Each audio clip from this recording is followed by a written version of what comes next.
हमारे चैनल को लाइक करें। अगर चैनल पर नए हैं तो चैनल को सब्सक्राइब करें ताकि हर आने वाली वीडियो अब तक बर वक्त पहुंचती रहे। शुक्रिया। बिस्मिल्लाहिर्रहमानिर्रहीम, अस्सलामु अलैकुम। अच्छा दोस्तों, तो आज का जो हमारा टॉपिक है वो हम आपसे एक ऐसा वाक़या शेयर करेंगे जो एक नमाजी और शैतान का वाक़या है, और ये एक सच्चा वाक़या है। जैसा कि आप जानते हैं, शैतान ने हमेशा मुसलमान को इबादत करने से रोका है, और फुल कोशिश होती है शैतान की कि मुसलमान कोई किसी किस्म की इबादत ना कर सके।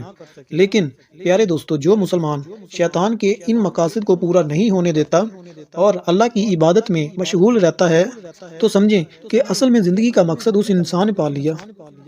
इसीलिए हम अपने नाज़रीन को नमाजी और शैतान का एक सच्चा वाक़या सुनाते हैं।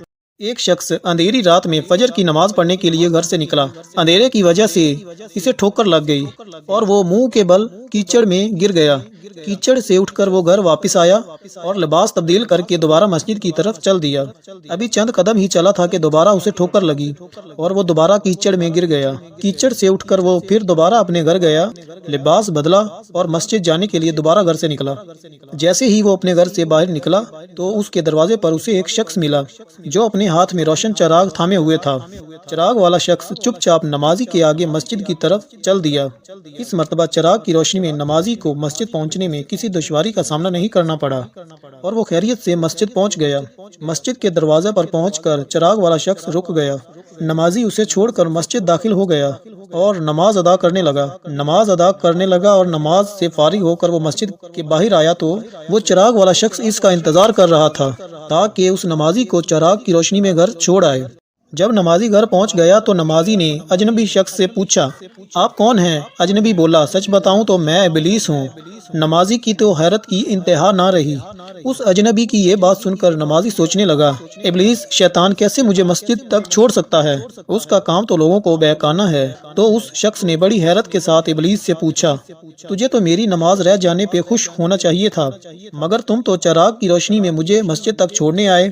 इबलीस ने जवाब दिया कि जब तुम्हें पहली ठोकर लगी और तुम लिबास तब्दील करके मस्जिद की तरफ पलटे तो अल्लाह ताला ने तेरे सारे गुनाह माफ फरमा दिए। जब तुम्हें दूसरी ठोकर लगी तो अल्लाह ताला ने तुम्हारे पूरे खानदान को बख्श दिया, जिस पर मुझे फिक्र हुई कि अगर अब तुम्हें ठोकर लगी तो अल्लाह ताला कहीं तुम्हारे इस अमल की बदौलत तुम्हारे सारे गाँवों की मगफिरत ना फरमा दे। इसलिए मैं चिराग लेकर आया हूँ कि तुम बगैर गिरे मस्जिद तक पहुँच जाओ। उस शख्स ने जैसे ही ये बात सुनी तो उसने अल्लाह ताला की बारगाह में अपना सर झुकाकर अल्लाह का शुक्र अदा किया। तो दोस्तों, ये है हमारे रब की शान, सुबहान अल्लाह। जी दोस्तों, तो इससे हमें क्या सबक मिलता है? इससे हमें ये सबक मिलता है कि अल्लाह ताला की इबादत में हमें मशगूल रहना चाहिए, ख्वाह उसमें कितनी ही परेशानी और दिक्कत ही क्यों दरपेश हों, लेकिन हमें खुशी से उन परेशानियों को अबूर करना चाहिए, ये समझ करके कि अल्लाह ताला परेशानियां और मुश्किलात उन्हीं पर करता है और उन्हीं को अपनी आजमाइश में डालता है जो उसके बहुत ही प्यारे और ख़ास बंदे होते हैं। एक माँ का प्यार जिसका इस दुनिया में कोई नेमल बदल नहीं, तो आप देखें कि हमारा अल्लाह हमसे 70 माओं से भी ज्यादा प्यार करता है।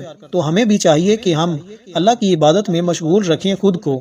हमें नमाज, रोज़ा, हज, ज़कात और अल्लाह की बाकी जितनी इबादत हैं उनको ज़ौक़ और शौक़ से करना चाहिए। हम अपने घर में भी इबादत करें, मस्जिद में भी जाकर इबादत करें, अपने बच्चों के सामने करें ताकि हमारे बच्चे हमें देखें और वो सीखें।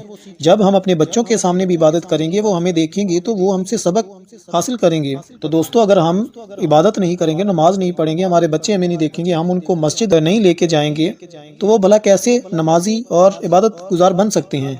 तो दुआ है कि अल्लाह ताला 5 वक़्त का नमाजी बनाए और हमारे बच्चों को भी 5 वक़्त का बाजमात नमाज अदा करने वाला इंसान बनाए। आमीन या रब्बुल आलमीन।